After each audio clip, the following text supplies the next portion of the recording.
Good afternoon, Dodgers. It is May 16th. It's a beautiful Saturday. I hope you're having a great time with your family, enjoying some of this beautiful weather. This is your weekly Dodger update.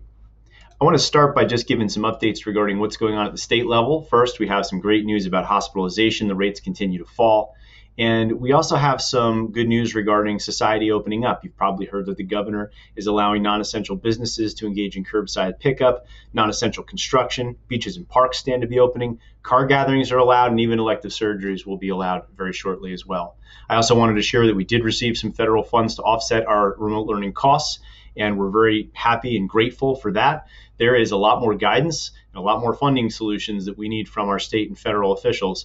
So as I continue to press them, please, by all means, continue to spread the message that we need some answers for schools. And with Lamont Repillette, our commissioner, resigning earlier this week, we really need some leadership. So I'm going to continue to collaborate with the executive county superintendents and the other superintendents in our area to make sure that we're applying pressure to get the answers that we need. In the meantime, we're planning for a very flexible approach to next year so that we can be ready for anything. And with regards to schools, we are very pleased to be able to say that it looks certain that we're going to have some sort of live event for high school seniors and for eighth graders with their graduation and promotion exercises. Our goal is to have a live event with physical distancing so that it's safe for everybody. We do need some wiggle room from the state to be able to make that happen. At minimum, we have plans going in place for a car graduation, but we are right now planning for both.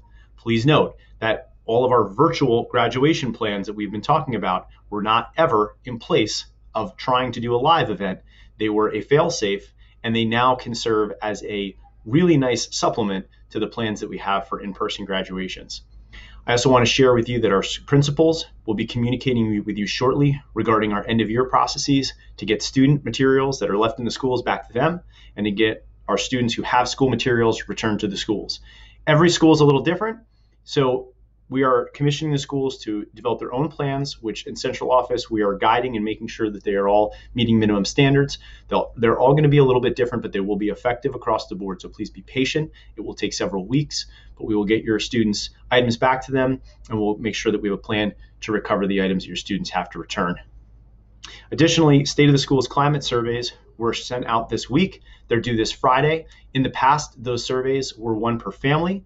We have been able to utilize the technology in such a way that we have been able to send every family one survey per child, which means that you as a family can now differentiate for each child what their individual experiences are in the schools. That will result in much more accurate data for us, and hopefully it gives you empowerment to be able to provide a more differentiated response that's specific to each unique child that you have. And I also want to say thank you to everyone who responded to the remote learning surveys. I have some results here. We had an 84% satisfaction rate, which, considering the circumstances in which we found ourselves just a couple months ago, it's a pretty incredible and effective transition to remote instruction. But we still have plenty more to do and more to learn. This is new for all of us. Our professionals are tremendously capable in their ability to adjust and adapt.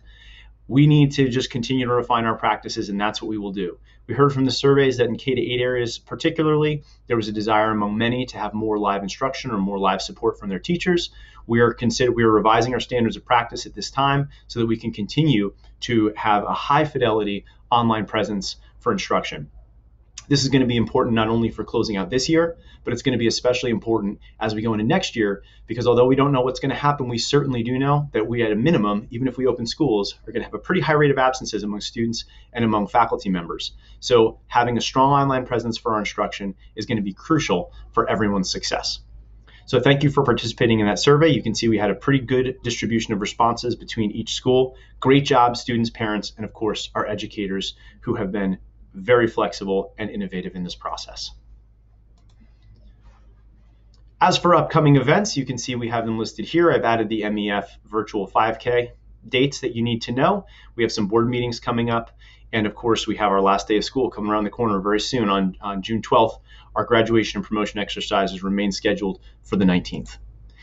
And for the wellness tip, often we don't think of reading necessarily in correlation of wellness, but I wanted to link a few pieces of research for you to kind of help you understand, if you weren't sure or sold already, how important reading is. we've got some great resources here. So the first is a resource from Healthline, the online magazine, and there's links to the many benefits, both cognitive benefits and also wellness benefits of reading. So please check that link out. I also linked some academic studies that demonstrate that paper books still seem to be superior to electronic reading, but nevertheless, digital reading is also very beneficial. Also, reading is not just limited to benefiting students in reading. I linked another study here that made it very clear internationally that in a really very large study, that reading outcomes, that the number of books in a home, which is a data point that is measured often in these studies, actually is connected with higher rates of literacy and numeracy. So by giving your children access to books, there is something that almost seems like a magical effect when those books are in their lives. So please buy those books, support your kids, and encourage them to read it. Also, reading to young children is incredibly beneficial, so I gave you a link for that as well. So my tips are, don't skimp on books with your kids. There's plenty of things to make them work for. There's plenty of places to be judicious. Don't be that judicious with books. Fill your home with books. Also, schedule family reading time. I threw a little picture there of me and my buddies, and that's a great example of why I decided to shave all my hair off, because it was basically gone anyway. But please, take the time to read with your kids. Modeling reading is going to be something that's really good for them. Whether they act like it or not, they look up to you, and they're going to follow your lead. So by all means, please read with them. And for the kids who are listening, for the students, teenagers too, reading is one of the most important skills that you can have in your life to develop a sense of wellness, a sense of place, build your understanding of the world, build your empathy, build your vocabulary, and increase your overall efficacy and make you successful in life. And if you happen to have a reluctant reader at home, we recommend that you reach out to your teacher or your media specialist in the school for recommendations. I also wanted to share an online service that was a real help for my son, one of my sons who was a reluctant reader. It's called Literati, and they'll send you a box of books that are geared specifically for your child, high interest, and right on their reading level. They can skim through the books. They pick 3 of them. They send the other 3 back. It's done wonders for my son. He now reads, we only expect him to read about 15 minutes a day, and he reads over an hour almost every day because he's so in love with his book. So I share that with you, and I hope that improves the wellness of your family. And in future wellness tips, I'll share some recommendations of some books that have been particularly impactful to me. Lastly, I just want to say thank you again to everybody. Thank you to the Madison Schools team, all of our faculty and staff members, and the incredible work that they're doing. I want to thank our Board of Ed. I want to thank even our food service provider for the work that they've been doing to help feed our families in need. All of our Madison essential workers have been phenomenal throughout this experience, so we want to definitely thank them. And that's not just limited to our municipal workers, but also those members in our community, our postal service workers, our retail workers, our food service workers. They're keeping us going. Of course, community efforts. I want to thank all those altruistic groups that we have. I added one to this list. Frontlines Appreciation Group is now having a youth spinoff called Junior Flag. We'll have more information on that next week. But thank you all for all the great work you're doing. We are getting through this together. We are going to come on the other side of this thing stronger. And I want you to know that I am thinking about you. I hope that you're all well. I look forward to checking with you again this week and seeing you all sometime soon.